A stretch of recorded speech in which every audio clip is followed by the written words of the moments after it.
Tonight, deconstructing Pennsylvania and the citywide battle for New York's waterfront. One of the things that you need to know about New York is how we started off as a port town. The city was a city of a working waterfront. Welcome to Brian Lehrer Live, where web video meets the issues. Development is fast remaking our waterfront, but whose lives are being enriched? For answers, we dip into a new documentary tonight called City of Water. Also, Hillary, is she turning the tide? And for Barack, is it smooth sailing? It's about perception, so with media icon Jeff Jarvis, we will look at the new way news is processed and transparency to the people. New websites make it possible. But first, here are this week's online video picks. Video pick number 1 from the Hollywood 3. Here is how Hillary can still win the nomination, this math pre-Pennsylvania. You've probably heard that at this point in the election, it is no longer mathematically possible for Hillary Clinton to defeat Barack Obama. But this simply isn't true. If you look at the facts, you'll see it's still very possible for Hillary to win the Democratic nomination. All Hillary needs to do is carry the state of Pennsylvania with at least 63% of the vote. Then she just needs to win the remaining primaries in Kentucky, Indiana, North Carolina, West Virginia, Oregon, Montana, South Dakota, Puerto Rico, and Guam. Since this will still leave Hillary a few delegates short, and there are no more delegates to win, she will have to reduce the number already won by Obama. In order to do this, Hillary will simply need to time travel back to 1803 and cancel the Louisiana Purchase, thus eradicating Obama's stronghold in the West and Midwest. Then Hillary must jump to 1865 and lead the Union Army to a massive defeat in the Civil War, thus eliminating the South, another Obama stronghold, and allowing Hillary to claim victory after easily defeating Obama 6 states to 5, putting her well on her way to becoming president of our glorious nation, the 11 states of America. So, as you can see, Hillary Clinton's campaign for the presidency isn't just making history. Hillary's campaign is history. All together now, yes, she can. Okay, now maybe this next clip helped Hillary in Pennsylvania, or maybe it hurt. But after all the criticism of Barack Obama, there was Bill telling Obama to just cowboy up. When I watched that debate last night, I got kind of tickled. When the other guy, after the campaign, her opponents was, the people working were saying, oh, this is so negative, why are they doing this? Well, they've been beating up on her for 15 months. I didn't hear her whining when he said she was untruthful in Iowa, or called her the senator from Punjab. And you know, they said some pretty rough things about me too. But you know, this is a contact sport. If you don't want to play, keep your uniform off. Now look. But the truth is, this has been basically a positive campaign on the issues. Now, John McCain better cowboy up too when the general election campaign really gets started. Like it or not, videos like this are going to remind voters about a certain factor not quite fit for polite company. This is a public service announcement. With all this Obama, Hillary, I forget, isn't there another guy running too? Yeah, John Sidney McCain, but no one's really paying attention to him because he's kind of old. He did say he's older than dirt. Well, not as old as dirt, but he's older than a lot of things. He's older than my father. Well, he's older than my grandfather. That means John McCain is older than FM radio. John McCain is older than the Golden Gate Bridge. And the Lincoln Tunnel, too. McCain is older than the periodic table of elements. All right, not really, but he is older than plutonium. I got it. John McCain is older than McDonald's and Burger King, and probably a whole bunch of other fast food restaurants, too.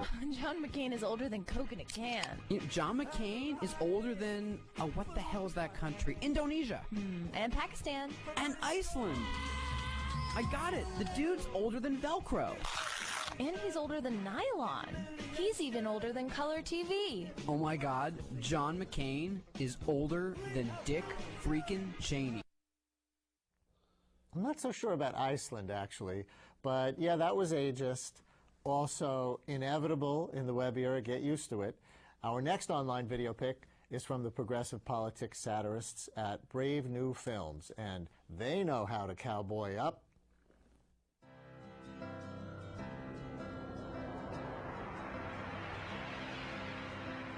Joe and Joe Public knew life was tough. The factory closed and the roads were rough. Their life fell apart. They didn't know why. They wanted some answers, and I'm that guy. Howdy, folks. Larry's the name. I'm a loophole, and making a few people rich is my claim to fame. My mom's a lobbyist, and my dad's a politician. They make loopholes like me to give companies all kind of advantages that regular people like you don't have. Now, you've probably heard terms like leveraged buyout or private equity, but didn't really know what they were or how they affected you. Buyout guys like my friend here, Mr. Kravis, have gotten pretty clever at being greedy, all with the help of loopholes like me. You see, first thing Mr. Kravis does is find a company he wants to purchase. But as you might guess, if you care to try, a company's pretty expensive to buy. So he gathers investors to put some cash down, then borrows the rest from banks around town. Now here comes the trick, and it happens pretty quick. When you buy a house or car, you have to pay back the loan, of course. But thanks to loopholes like me, the buyout guys don't have to pay back the loan. Oh yes, the company they just bought is responsible for the debt, and now that company has some big old loan payments to make. All the new debt makes finances tight, so they figure maybe some layoffs and sell-offs might make things right. Sorry, Joe, it's time to go. And video pic number 5. This was shot in Union Square last Friday night. Did you know that more than 1,000 people showed up for New York's first ever silent rave? Now, a silent rave is where everyone dances at the same place, but each to the music in their own iPod. Check it out.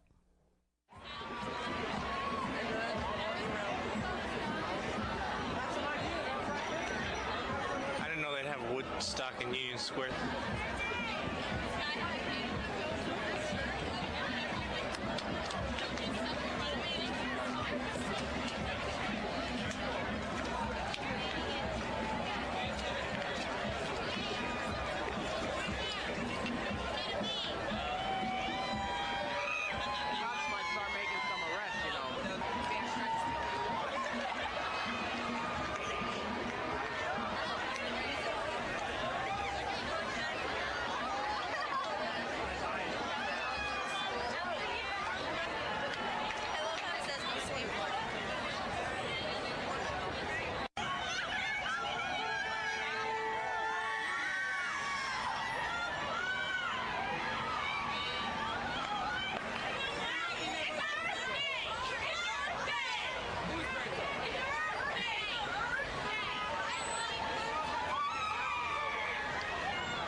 My Craigslist missed encounter happened right here. Like I passed the street and a girl looked over, and then I looked over, yeah. So.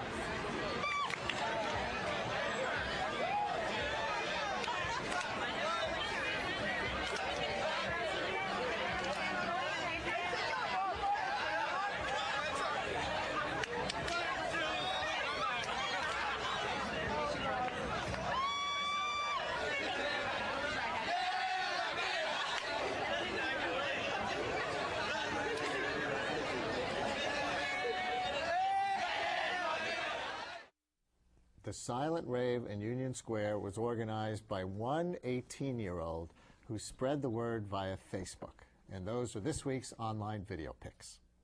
This is Brian Lehrer Live, where web video meets the issues. In American elections, there's the underdog narrative, the front runner, the comeback kid, and more. But who's writing the script?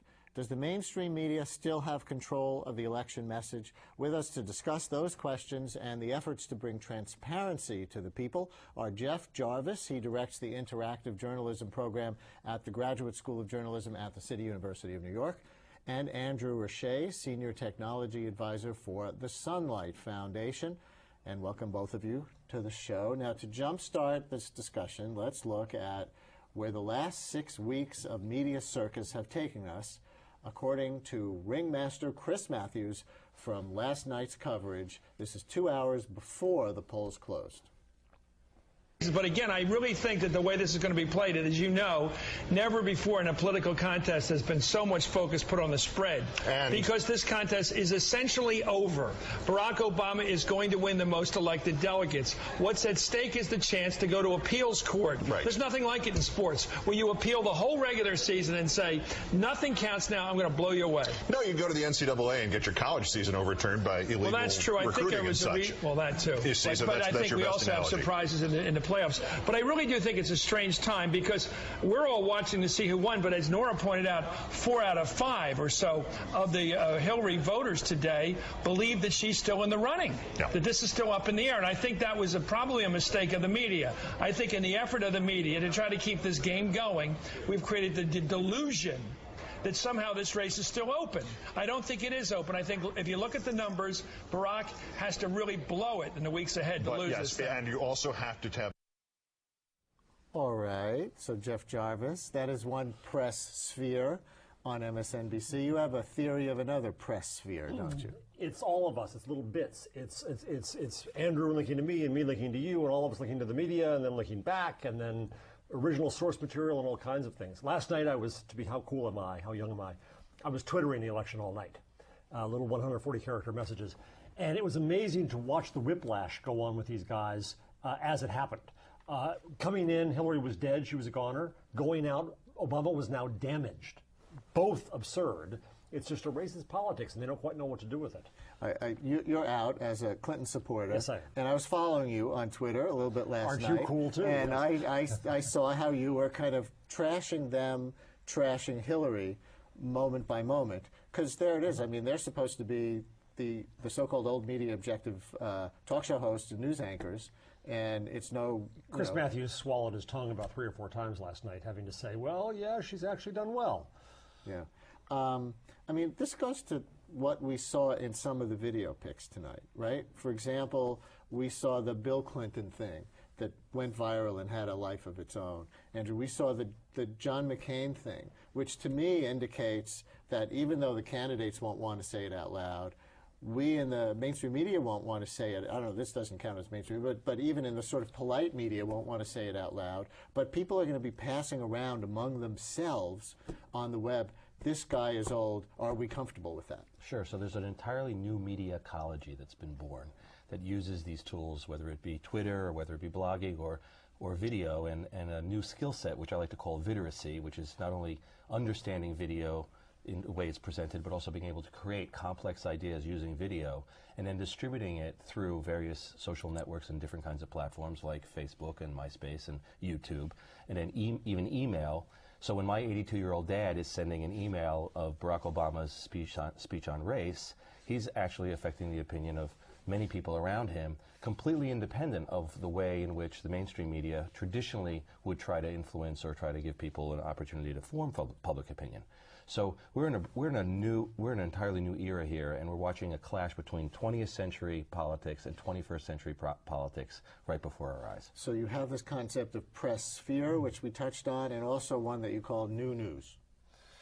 I just think that we used to look at news as a product, right? We in our business would put the world in a box and put a bow on it and say, here it is, it's all neat, it's beautiful, we made it for you. It's not. Life is messy, and so is news. News is more properly a process, I think.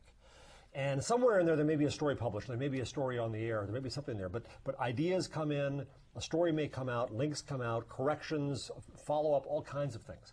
And so we all have a piece of that larger story. We all have a piece of that process. And as Andrew said, you can get into that anyway. You can by emailing somebody a video, by making a video, by twittering about it, by putting a comment on it. That all becomes part of a larger story. And there's no better example than the San Francisco Barack Obama moment, talking about, bitter small town residents clinging to their guns and religion and all of that. That came from somebody at an Obama fundraiser with a tiny little camera, right? Right. It was part of a project called Off the Bus from the Huffington Post, which basically sends out reporters to do sort of on-the-ground reporting, blogging from the campaign trail. And Mayhill Flower was invited to a fundraiser where normally journalists are not allowed to. That's a person's name. We should clarify. Mayhill Flower. And she reported and recorded his comments, and the story broke on Huffington, was picked up by the mainstream media, and it became a sensation. The source of that material was an independent, citizen journalist, in effect. Who was out as a supporter of Obama, but who had an intellectual honesty here to say, I support him, and this is going to hurt him, but this is worth hearing. And so she went to Huffington Post and put it up, and there are arguments about that now. Well, was she really a journalist? She'd paid a check to a campaign. She got in because of that. The point is now that anything a politician says, what about sunshine? Anything a politician says can now be on the record, can now be shared anywhere, and I think that's wonderful. April primaries bring Mayhill flowers. but it doesn't matter if she was a journalist. I don't think so, right? Because she was there. She got this little piece of data and put it out there. I got into an argument about this in the blog world with Mike Tomasky, who's the U.S. boss for The Guardian, where I also write. And tomorrow at Comment is Free at The Guardian, we're going to have a back and forth about this, a little Socratic dialogue. And he kind of wants some rules here, because he's used to rules. And the rules were about off the record and who says what and who gets in where and so on and so forth.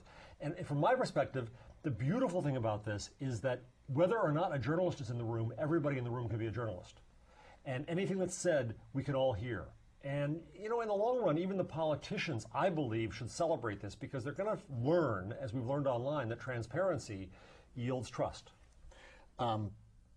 This is to the credit of Huffington Post, I think we have to say, because it's a pretty pro-Obama, anti-Hillary website in general. I mean, I realize there's a lot on there, but generally it's pro-Obama, anti-Hillary in this process.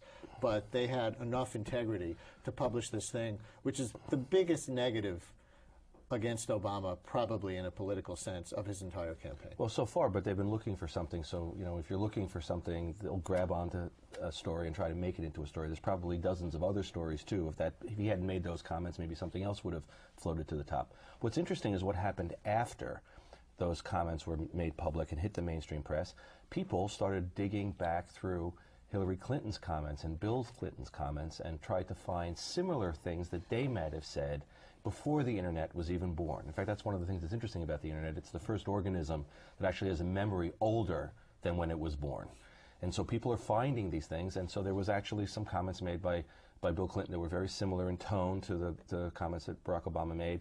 And then someone found a very caustic set of comments that Hillary Clinton made about Move On and the activists on Move On that were also done at a fundraiser. So to Jeff's point, politicians will learn that this is actually good for them and that everything is going to be recorded, so they might as well start telling us the truth. And then she tried to amplify the damage that was done to him by that video in this way, because an important question from Pennsylvania turned out to be, does Hillary knock back whiskey shots better than Barack knocks down bowling pins?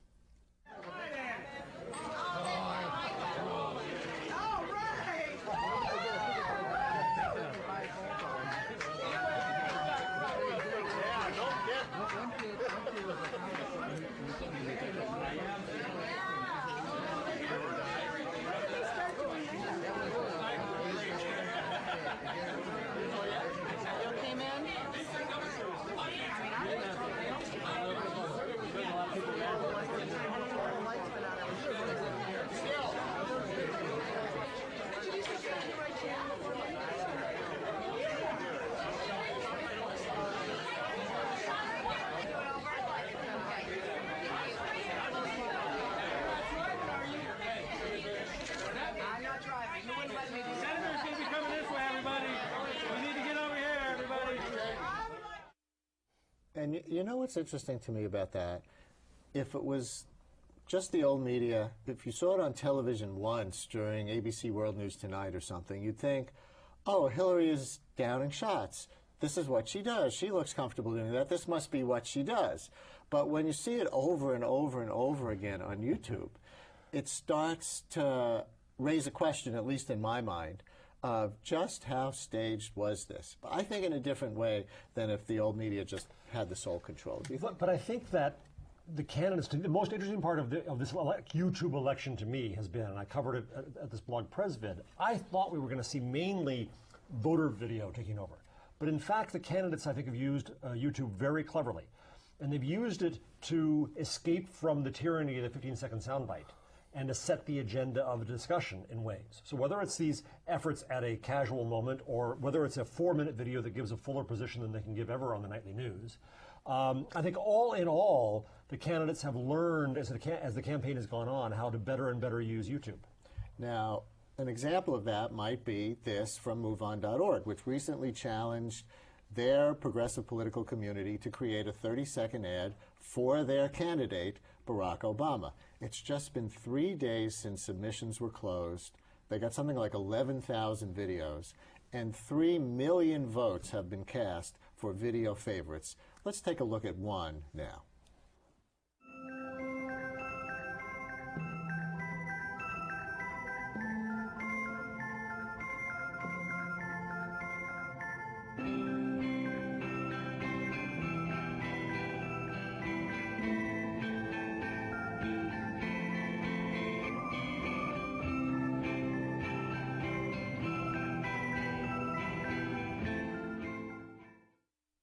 Of course, that's not an example of the long form you were praising, but it's... No, that's also one of the more rational ones. I just blogged 10 of these videos before I came over. They were the beatification of Obama.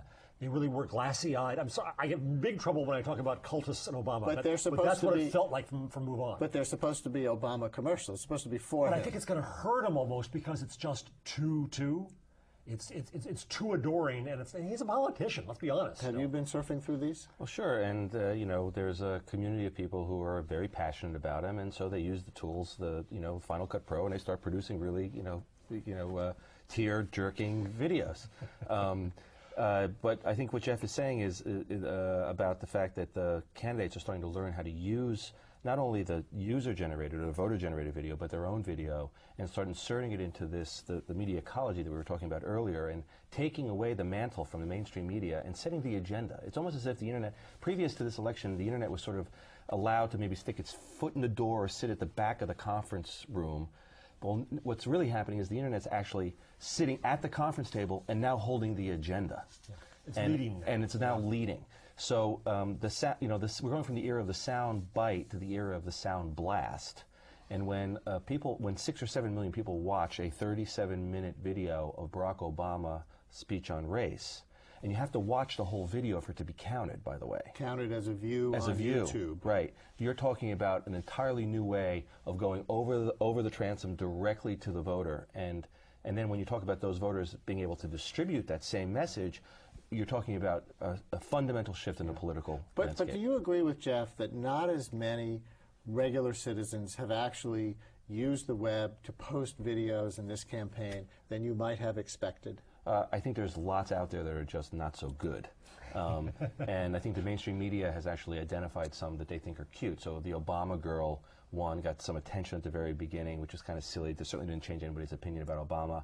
The Hillary 1984 Apple ad mashup sort of got everybody saying, wow, high-quality video might get produced. We're all waiting for the macaca moment, the one where it literally changes the election. And maybe that was it in San Francisco. We don't quite know yet. Yeah, it wasn't a video, but right. A piece of media collected off the cuff might actually, be effective. And if Hillary loses, the Bosnia flap, the re-showing of the 1992 CBS news clip of her landing may become the macaca moment when people analyze when people lost trust in her, and that's what ultimately cost her the campaign. And you talk about having a place in the kitchen. Let's look at that recent Clinton attack ad that got Obama to react. This is called Kitchen, and it made quite a rumble in the news, as you may well know, just a few days before yesterday's primary. It's the toughest job in the world.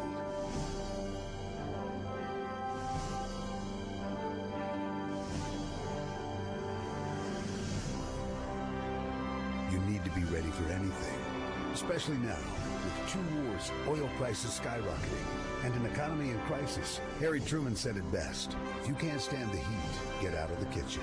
Who do you think has what it takes? I'm Hillary Clinton, and I approve this message. So at this point, Obama's campaign is reacting so quickly to each of Clinton's attack ads, and she is the one on the offensive because she's still the one trailing in the campaign. They had a response up within 5 or 6 hours. Correct. And everybody's fighting over the narrative. and then the mainstream media is trying to figure out what the narrative is, and then they, in order to perpetuate their own media ratings, they'll follow the narrative that they think will get them the most views. And I mean, that 3 a.m. red telephone ad worked before Texas and Ohio pretty well for her. This, I guess we could say it worked based on the outcome. I don't know. But spoof ads also went up online extremely quickly. Do they dilute the power of this, or only to the three of us? I think they become part of the narrative. They become part of the larger story. But in the long run, you know, when 1984 came out, people thought, wow, it was viewed X million times. It's going to have a big impact. Well, we're not that stupid. We're not going to change who runs the country based on a well-done bit of Final Cut Pro. I think it just becomes part of that larger, amorphous, continuing story. And, you know, I think it's also just entertaining. It's fun. And why shouldn't politics be fun? You know, I don't think that these things, and I'll probably get kicked under the table here, are really attack ads. I think at some point in campaigns, it's okay and necessary to criticize candidates. And in fact, the media, part of the problem here is I think that there's been a love affair with Obama going on in the media, which then went too far the other way during the ABC debate. And so now the media just doesn't know where to go, so the candidates are almost doing media's job against each other. I watched a mayoral debate at the BBC, and there the BBC asks all the tough questions. Maybe that's not technically an attack ad. What it's been criticized as is a fear factor, Dick Cheney style ad. Well, or out of Karl Rove's playbook, so to speak. And so people were shocked at it. And I think that one of the reasons why they might be shocked is because Obama, to his credit and maybe to his detriment, has tried to carry this high road, very high level type of above the usual politics message. And so that, in contrast, it sort of is a little bit of a shock that all of a sudden there's this sort of gutter, what would be normal standard, but is viewed as gutter in relation to where he was trying to go. And so then when he goes down to try to fight against it, people are saying, well, he's just a conventional candidate. And so, but I think we can't really point to one thing as the reason why Hillary's doing better or why Barack is doing worse. Or I think it's all these different factors that come together. And it's just that there's a new factor, a new player, which is bottom-up politics, citizen participation, new media tools, the internet, for lack of a better term, that have changed the rules. Now, one of the new media tools that you are using is what you call the Sunlight Foundation's, remind me, Transparency Project? Well, there's a number of, the Sunlight Foundation has a number of transparency projects, but the purpose is that, John Lewis Brandeis said, sunlight is the best disinfectant, and so we named the foundation the Sunlight Foundation. And we're going to see some page views here that do some very specific things. This is really interesting. We have the first one up. Is this your home page? That's the home page, right, and that's just the first place you can come if you look up the Sunlight Foundation on Google, and we sort of basically have a blog there, and we create links to all the other projects that we're working on. To be clear, Sunlight Foundation is an operating foundation. We give grants to various organizations that are doing work on transparency in Congress, and we also do our own work. We have a lab of technicians, of software engineers that are working on taking the data that comes out of government, very often in analog form, and converting it into a searchable form so that citizens can go through it and hold their members of Congress accountable. So you walk us through some of these page views that we're about to see. Are these some of the particular projects that you're funding? So yes. So for example, this is a project called Congresspedia. We do this with an organization called SourceWatch. This is like a Wikipedia, but it's for every single member of Congress, and we created a site that's specifically oriented around keeping track of the superdelegate. You can see the Superdelegate Transparency Project there at the top, where it's just below, right at the top of that box. There's a superdelegate. Anyway. Yes, you can see it up. If you clicked on that, you'd be able to go and see. This page is part of the Superdelegate Transparency Project. There you go. Right. So if you look at that, you'll see another page, and we'll scroll through that in a second as soon as we get there. And what it will allow you to do is, there you go, if we scroll down now, you'll see a number of boxes, and these are where citizens, scroll down on that page, please. You'll scroll down, you'll see entries where people are following who the superdelegates are, where they've gotten money from Hillary, where they've gotten money from Barack, how the vote went in their district. If the vote went in their district for Hillary, but they still are a Barack superdelegate, and they maybe got money, so you can start to see the relationship between money, the superdelegates, and how they are actually voting. But the key thing here is that this is all generated by people. This is not generated by by journalists, hired, or an organization that's hired people to do the research. Well, what do you mean by? I mean, you are the head of a foundation that's funding projects. We created an open platform. We created a frame and said, here's a page that tries to identify all the information. Fill it in. Do your research. Fill it in. Is it a wiki? It's a wiki. So anybody can fill it in. Anybody. How do you vouch for the information's accuracy? Well, the same as with Wikipedia. There's a community of people that put information in, and if someone thinks that the information's not accurate, we'll go, or a group of people will go, editors will go, and they'll either verify it, or if it's not accurate, we'll take it off. But it's not perfect, and neither is Wikipedia, and neither is an encyclopedia. But it's indicating that there is a community of people that are interested in participating and going in deeper than what the mainstream media is willing to give them. Let's see another example. What's this? So this is basically a project to indicate what happens when congressmen retire and then go on to become lobbyists and make tons and tons of money. I'm glad somebody's doing this. And so you can notice, or jailed there is written quickly. So, and there's many representatives who have basically retired from Congress and have gone on to lucrative careers as lobbyists in Washington. Plea bargains that help them avoid jail, do you count those? Plea bargains that help them avoid jail, but if you go into this site in detail, you can see how much money they've made. Let's go right to Bill Frist there, the former Senate Majority Leader when the Republicans had control. Right, and so you can see his staff members who are lobbying now. You can see who their clients are. You can see, for example, he's a verified lobbyist for the National Community Pharmacists Association, so he's a big pharma lobbyist. So this kind of information was never really available before. It might have been available to an investigatory journalist who really would spend the shoe leather time to get into it. But somebody's got to spend that shoe leather time and do the investigation on Bill Frist and his former staffers in order to fill in these blanks. Correct, but the information now is much more available. You can actually find it on the web, and then you can collect it and you can start connecting the dots. The key is connecting the dots.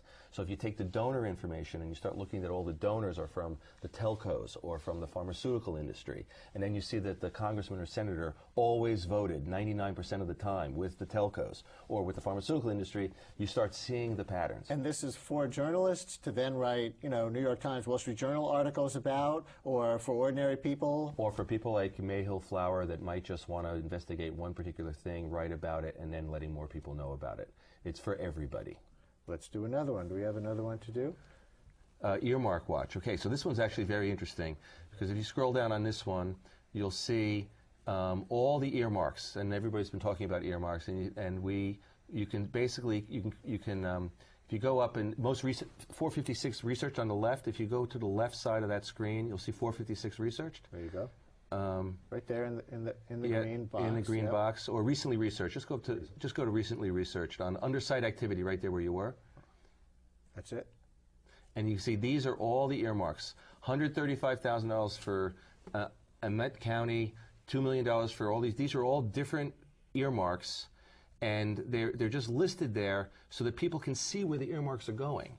And then what we're asking people to do is, if you feel like you're wondering why did that organization get to that kind of money, people can actually now go start researching it, and then they'll go back and say, well, if you go in deeper, you'll see that the executive director or the chairman of the board of that organization happens to be a big funder of that senator or that congressman, and you start seeing far more of these connected dots. So the information is initially benign, but when you start adding data upon data upon data, a narrative comes out, and we discover that Congress is actually very, very corrupt. So, Jeff Jarvis, from your perspective, does this help journalism? Does this improve democracy? Both of the above. I think it redefines journalism to be a larger thing. I think one issue with all this is we do tend to dwell on the negative because there's been such a long time of not getting data. I think we also have to move to the positive.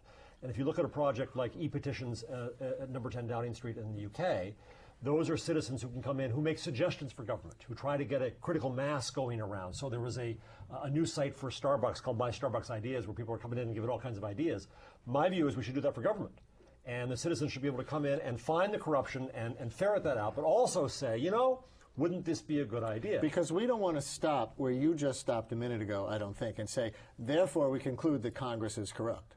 No, but the idea is that the pendulum will swing, which is that if Congress discovers that the activities that they've been doing for decades are no longer hidden and now out in the open, it will change their behavior. And it will also encourage other people who have viewed Congress as a corrosive activity to want to run for office. Because you're not trying to foist cynicism upon the citizenry. You're trying to foist action and change and a better world. And accountability.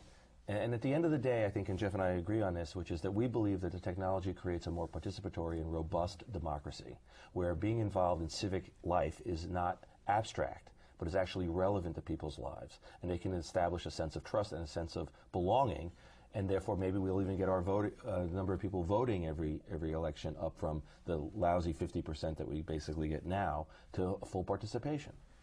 That's a good thought on which to leave it. Good stuff. Good discussion. Thank you both very much. Thank you, Brent. And coming up in a minute, the battle for New York City's waterfront. This is Brian Lehrer Live, where web video meets the issues. Did you know that there are 8 national parks in New York City? There are also 8 parking spaces in New York City. But that's something else. New York City has Federal Hall, where George Washington became our first president, the Statue of Liberty, and Gateway with beautiful beaches and protected wildlife. New York City has a range of national parks you won't find anywhere else, because you cannot move a national park. It's a park. Even if you wanted to get it out of here, you couldn't. America's spirit lives in our national parks.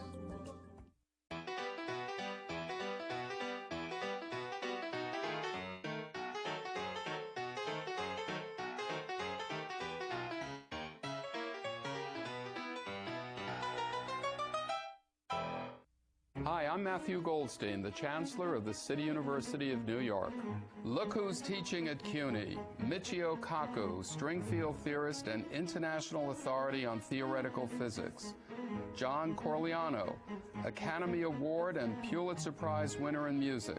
David Nassau, winner, Bancroft Prize for Best Biography. Jill Barganetti, Presidential Early Career Award for Scientists and Engineers.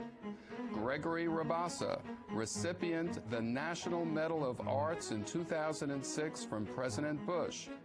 Elizabeth Nunez, winner, American Book Award. Godfrey Gumbs, American Physical Society Fellow and member, New York Academy of Sciences. World-class talent, award-winning scholars, CUNY is their classroom, CUNY is your university.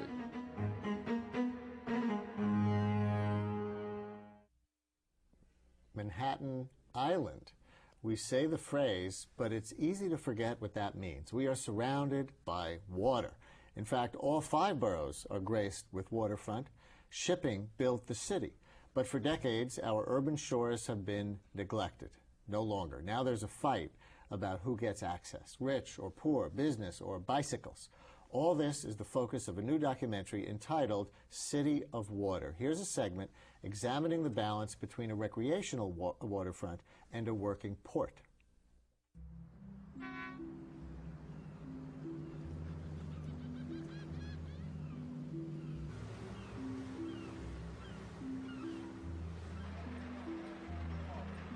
One of the things that you need to know about New York is how we started off as a port town. The city was a city of a working waterfront. Gradually, of course, the port functions as well as the industry that grew up around them were driven away by global forces. There is very little that, in our view, is more important than reclaiming that waterfront. We have a moment in time when we think we can do that politically. We are seizing it with a fury that I think is uncharacteristic for New York development. This is a major, major effort to open the waterfront to the people of New York City. There is this rush from the part of the government to reclaim the waterfront, but we sometimes do not understand what they mean by reclaiming the waterfront. What we have seen is building something at the expense of something else, destroying one part at the expense of the other. And we are joined now by the documentary's producer, Roland Lewis, from the Metropolitan Waterfront Alliance, and by the director of the film, Jasper Goldman, from the Municipal Art Society. Jasper, who did we see in that clip? We saw the former Deputy Mayor of New York City, Dan Doctoroff, and U.S. Congresswoman Nydia Velázquez, who represents mostly Brooklyn, but also parts of Queens. And why did you make a film about the waterfront? Well, I've only lived in New York for 4 or 5 years, and some of my happiest times in that time have been on the waterfront. I think I really have fallen in love with the waterfront. And I work for an organization called the Municipal Art Society, which is an urban planning advocacy organization. And we became very interested in how the waterfront was shaping up and how it was being developed. And frankly, quite concerned about the way it was going. And so we felt that a movie would be a really effective way of getting the message out and getting the issues out to a much wider audience than we would otherwise be the case. So, Roland, does development in the modern configuration in New York City mean reduction in who has access to the waterfront? It doesn't have to. You can look at good examples and bad examples in the metropolitan area. You go across the Hudson to New Jersey, where they've developed an esplanade along the waterfront, but it's pretty banal. There's not much to do there. I biked along it, I coined it Esplanadia. And there's no food, there's no attractions, and it essentially privatizes the waterfront. And we'll see in a little while, we'll see another clip from the film that shows Esplanadia. We'll see 3 more clips as we go along, but go ahead. So I think what Nydia and Dan can agree upon is what, in his words, it's a moment in time when we can make decisions that can open the waterfront. That can allow development to go forward, but allow people who live in my neighborhood, Flatbush, which is landlocked in the middle of Brooklyn, but only 3 or 4 miles from major waterfront attractions, ways to get down there and things to do once we get there. So let's take a look at another clip from City of Water right now. You might not see it every day, but the waterfront is still vital to our economy. Throughout the history of New York City, it has been a working waterfront. And there are meaningful jobs and blue-collar jobs that should and must be protected. There's a lot of areas within this port that are not viable to support the maritime industry. Those areas, everyone's more than willing to give over to recreation, parkland, housing. Not a problem. There are certain areas that need to stay maritime specific. Once it reverts to a different use, we will never get it back. The port will die. For instance, we have lost one of our repair facilities to a box store. We have a backlog in this port, last I heard, of about 2 years on getting into the remaining repair facilities. That repair facility was greatly needed. Once you eliminate jobs that have always been there, you are in fact destroying the low-income community in that waterfront. We can have meaningful jobs, we can have sound economic development, and that one should not come at the expense of the other. Without the working waterfront, this city would not function. Even though everyone says the roads are too crowded, they would be much, much more crowded if the amount of goods that are moved by water went away. The air quality, same thing, because if you replace one barge with 1,000 trucks, obviously there's an impact there. From the documentary City of Water. You know, I think most people in the city think of a waterfront economy as almost quaint, somehow something from the past, that we have a different kind of economy now. But that clip makes a really interesting point about what's still there. And not only that, but it ties residential concerns, the fate of low-income residents along the waterfront, to jobs. Make that connection for us a little more explicitly, because I'm not sure I got it. Well, I think the really interesting thing is to most people in New York, we probably think the port has left New York. But in fact, the port is still very much here. The container operations have moved to New Jersey, but it's one port, the Port of New York and New Jersey, and the repair facilities for the ships, for tugboats, are mainly still based in New York City. And those functions are critical towards the survival of the port and towards the maintenance of the port. And they also are a tremendous source of jobs, which is Nydia's concern.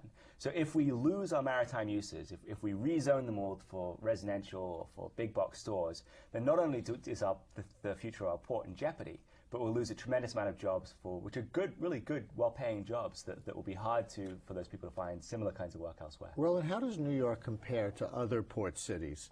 Are Philadelphia and a lot of other cities having these kinds of battles as well? Well, the good news and maybe the better news is that Philadelphia, San Francisco, London, you know, if you go outside the United States, they have the same challenges, and the ones that have succeeded in improving their ports, they're declining industrial areas just like ours. They have rezoning issues. They have environmental problems. The CSO combined sewer overflow, getting into polluting the water like ours. So the fact that we have similar means that we have the opportunity in the next generation to improve our waterfront and make it better and as good as some of these other cities. I'd like to add just two things, points that are tangential to the working waterfront, but very important.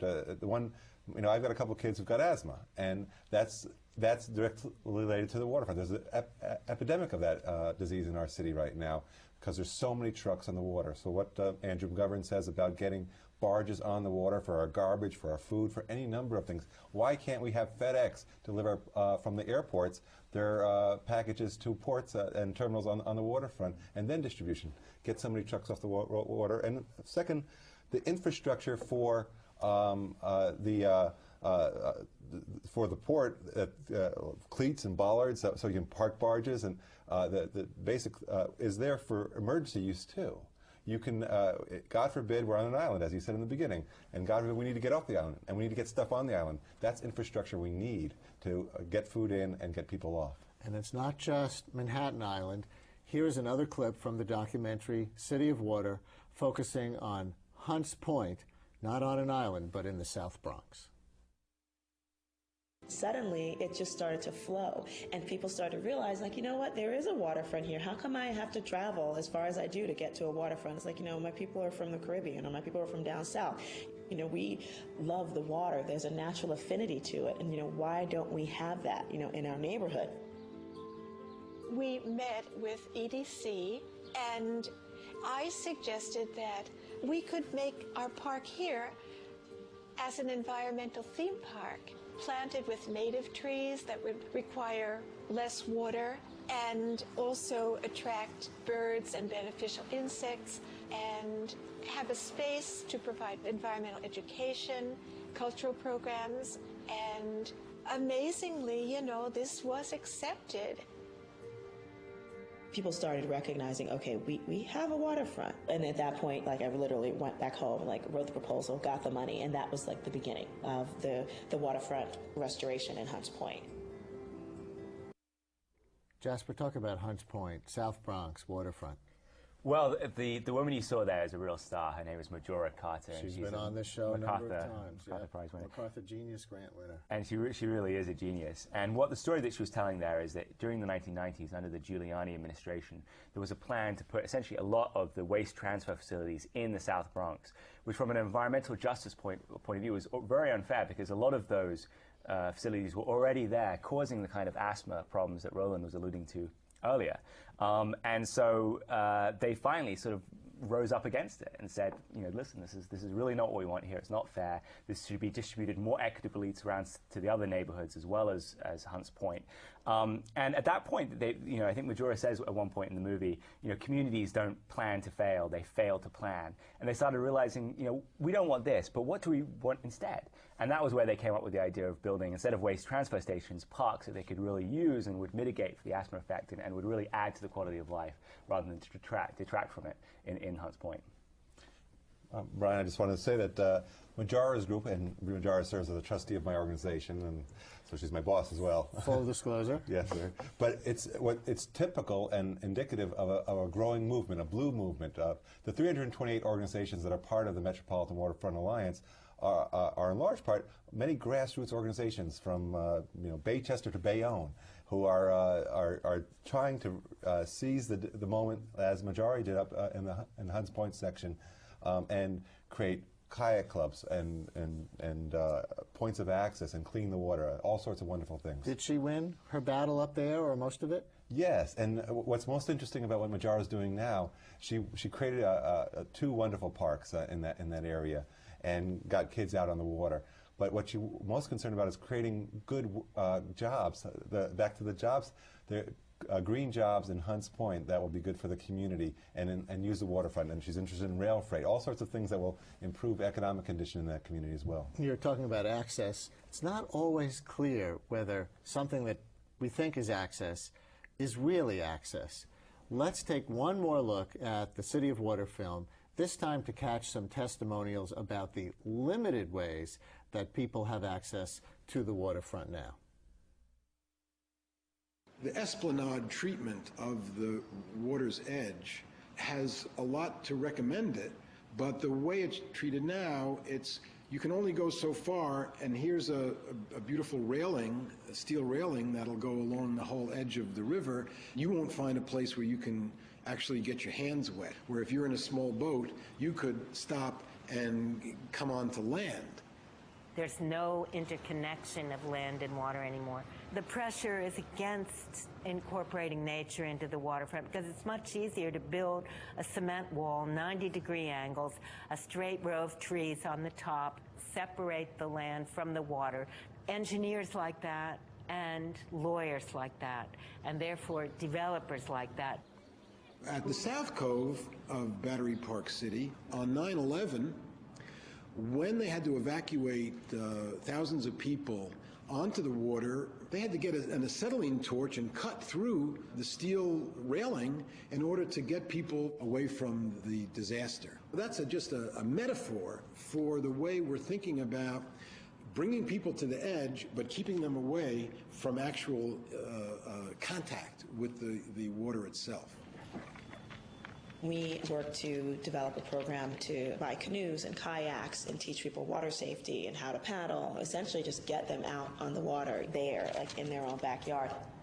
It was a really, incredible thing, and most people, especially the kids, and even some of the old people that grew up here, like Miss Ross, who, grew up down south and who hasn't lived here for 40 years but had never thought that at one point in her life she'd be able to take a canoe on the Bronx River. Getting her out there was just amazing. When you're on a boat, you're just feeling the wind rushing you through the river. Like you don't have nothing to do there and you go listen to nature and be with nature.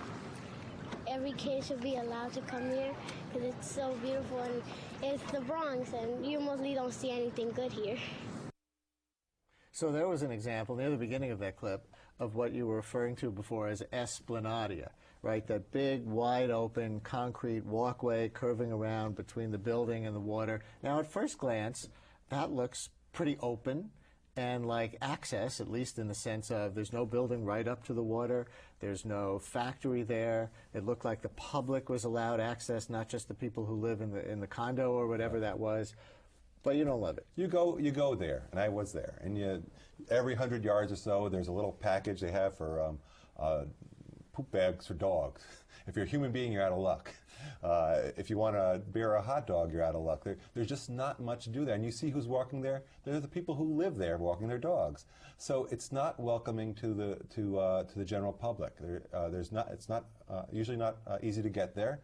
And when you get there, there's just not much to do. So I think it essentially privatizes the space, and we can do better. It's not bad. It's lovely for a bike ride or rollerblade. Is that the kind of access that developers try to negotiate with urban planners, with city officials, because that's the least intrusive to their economic plans? I think you have to look at this through the lenses of the people who are living in the buildings. And if you live in those buildings, you probably think you don't want the public sort of out there at all hours of the night, or restaurants and noise. Exactly, you want the waterfront essentially to be your backyard. The problem with that is that that might be okay in other parts of less densely populated parts of the United States, but in New York we have 7 million people. The waterfront is an amenity for all of us, and it should be as public as possible. And public means not only that you can physically, you have the right to go there, but also that there's a reason for you to be there. And that's the problem with a lot of the Esplanade developments, is there's no reason for you to be there. There's no activities there. It's very boring when you're there. And that's what we have to try and make, is make these waterfront edges a destination, and there's stuff to do there. How come we've woken up to the waterfront in recent years? For so long it was considered a kind of decrepit, destitute place in so much of the city, and now it seems like all of a sudden, relatively all of a sudden, it's a natural gift. It's a real estate opportunity. Why now are we waking up to the water? I have a theory about that. I think it's related to the water quality. When Tudor City was being built next to the UN, the windows were actually built facing inland. They weren't built so that you were facing the East River. And that was because the view was awful, at least in their eyes. It was of slaughterhouses, of dirty industries, of power stations. And then gradually, over time, the water's got much cleaner. And so people want a view looking out over there. And so now no developer in their right mind would not build windows looking out on the water. In fact, they have floor-to-ceiling glass windows to maximize And the doesn't views. the Clean Water Act reinforce that? Because the more development there is at the waterfront, the more residential, space, then the cleaner the water has to be. Right, as Kathy Drew in a wonderful moment in the movie says, the best thing you can do to improve the water quality of New York is to jump in, because the federal government has to maintain, under the Clean Water Act, the water quality in accordance with the use and practice in the area. So I think Clean Water Act has, also I would look to the Hudson River Park. I think that was a seminal moment when New York opened up a large portion of its waterfront. People started to realize that we had potential there, and I think it's a good first step. And the other waterfront parks, Brooklyn Bridge Park, Governor's Island, there are many things that have been developed. I have to give credit to Mayor Bloomberg, who's really had a good focus on the waterfront. And mayors before him. It's been over, what, a 10 or 15-year period that Hudson River Park, as an example, and if you haven't been there, go there. It used to be nothing, and now it is, you can bike there from Battery Park all the way up to Inwood. Absolutely. And all kinds of other things you can do there. Just tell us, we've been showing clips here on the show. Can people go somewhere and see the whole documentary? Well, there's public showings. It was just recently on public television. Do we have any one show coming up in the near future? Yeah, if you go to either mas.org/cityofwater or waterfrontalliance.org, you can see a full screening listing. Right. But on May 9th, we're showing at the Brooklyn Museum as part of the Brooklyn Arts Council International Film Festival. There's likely to be another screening on television in the fall. And in the summer, we hope to release a DVD finally. And Brian, I should tell you that 10 seconds. 61,000 folks watched that thing on Saturday, on a beautiful Saturday afternoon, more than double the normal viewing. So I think waterfront is on the mind of New Yorkers. MAS for municipalartsociety.org to see the listing of where or waterfrontalliance.org for the listing and also to get involved in the waterfront movement. Thank you both very much. And that's it for tonight's show. We are here live Wednesday nights at 7:30. Have a question you want answered or a topic you want covered, check in with us at brianlehrer.tv. And please tune into my daily radio show, The Brian Lehrer Show, weekday mornings at 10 on WNYC Radio. Tomorrow morning, we will talk about how to protect yourself from identity theft on 93.9 FM and AM 820 WNYC and WNYC.org. Have a great night.